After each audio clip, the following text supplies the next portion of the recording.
PV അൻവറിനെ UDF ബേപ്പൂരിൽ മത്സരത്തിന് ഇറക്കുമ്പോൾ അത് ആ ഒരു മണ്ഡലത്തെ മാത്രം ലക്ഷ്യം വെച്ചല്ല എന്ന് നമുക്ക് വ്യക്തമാണ്. മലബാർ ജില്ലയിൽ ഉടനീളം അതിന്റെ എഫക്റ്റ് ഉണ്ടാകുമെന്ന് അവർ കണക്ക് കൂട്ടുന്നുണ്ട്. ഒപ്പം ബേപ്പൂരിൽ ഇത് മുഹമ്മദ് റിയാസിന് കടുത്ത അഗ്നിപരീക്ഷയാകുമെന്നും ഉറപ്പാണ്. എങ്ങനെയാണ് ഇത് വർക്കാവുന്നത് എന്നാണ് ഞാൻ ചോദിക്കാൻ ഉദ്ദേശിക്കുന്നത്. മലബാർ ജില്ലകളെ ദീർഘകാല റിപ്പോർട്ടിംഗ് എക്സ്പീരിയൻസും മുസ്ലിം പൊളിറ്റിക്സ് ക്ലോസ് ആയിട്ട് ഫോളോ ചെയ്യുന്ന ഒരാളെന്നുള്ള നിലയ്ക്ക് മറ്റാര് പറയുന്നതിനേക്കാൾ വളരെ എഫക്റ്റീവായിട്ട് ഇത് വിശദീകരിക്കാൻ താങ്കൾ കഴിയുമെന്ന് എനിക്കറിയാം. അതുകൊണ്ടാണ് അൻവറിനെ ബേപ്പൂരിലേക്ക് കൊണ്ടുവരുന്നതിലൂടെ UDF ലക്ഷ്യം വെക്കുന്നത് പിണറായി വിജയനെതിരായിട്ടുള്ള വലിയൊരു ക്യാമ്പയിൻ തന്നെയാണ്. കാരണം റിയാസ് എന്നുള്ളത് ഒരു വ്യക്തി എന്നതിൽ കവിഞ്ഞ് അൻവർ തന്നെ പറയുന്നത് പിണറായിസം എന്ന് പറയുന്ന ഒരു പ്രത്യേക പ്രതിഭാസത്തിന്റെ ഒരു പ്രതിനിധിയായിട്ടാണ് റിയാസ് ബേപ്പൂരിൽ മത്സരിക്കുന്നത് UDFന്റെ കണ്ണിൽ.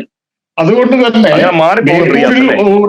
അങ്ങനെ മാറിപ്പോകുന്നുണ്ട്. അങ്ങനെ റിയാസ് സ്വന്തമായി ഒരു വ്യക്തിത്വം ബേപ്പൂരിൽ ഉണ്ടാക്കിയെടുക്കാൻ ശ്രമിക്കുകയും വലിയൊരു അളവിൽ അത് വിജയിക്കുകയും ചെയ്തിട്ടുണ്ട്, അദ്ദേഹത്തിന്റെ വികസന പ്രവർത്തനങ്ങളിലൂടെയും അദ്ദേഹത്തിന്റെ സാന്നിധ്യത്തിലൂടെയും. പക്ഷേ അൻവർ അല്ലെങ്കിൽ UDF ശ്രമിക്കുന്നത് പിണറായി വിജയൻ എന്ന ഒരു വലിയ ഒരു മറയുടെ പിന്നിൽ നിൽക്കുന്ന കേവലം ഒരു നിഴൽ മാത്രമായിട്ട് റിയാസിനെ ഒതുക്കുകയും അങ്ങനെ റിയാസിന്റെ ഒരു ഫൈറ്റിലൂടെ പിണറായിസം എന്ന് അവരുദ്ദേശിക്കുന്നതിന്റെ വലിയൊരു ക്യാമ്പയിൻ മെറ്റീരിയൽ ആയിട്ട് ഉപയോഗിക്കുകയും ചെയ്യുക എന്നുള്ളതാണ്.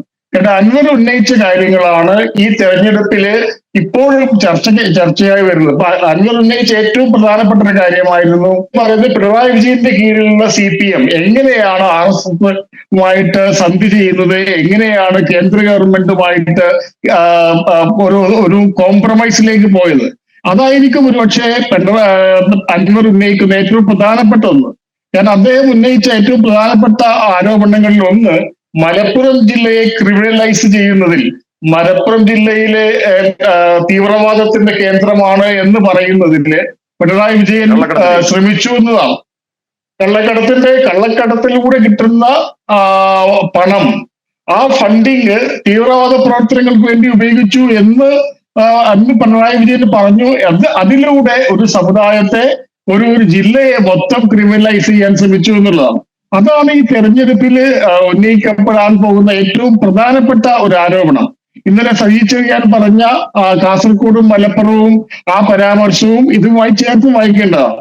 അപ്പോൾ തീർച്ചയായും അൻവർ പണ്ട് ഉയർത്തിയ കാര്യങ്ങളാണ് ഇപ്പോഴും ചർച്ച ചെയ്യപ്പെടുന്നത് വേറൊരു രീതിയിൽ എന്നുള്ളത് കൊണ്ട് തീർച്ചയായിട്ടും അൻവറിന്റെ സാന്നിധ്യം UDFനെ സംബന്ധിച്ചോളം വളരെ പ്രധാനപ്പെട്ടതായിരുന്നു.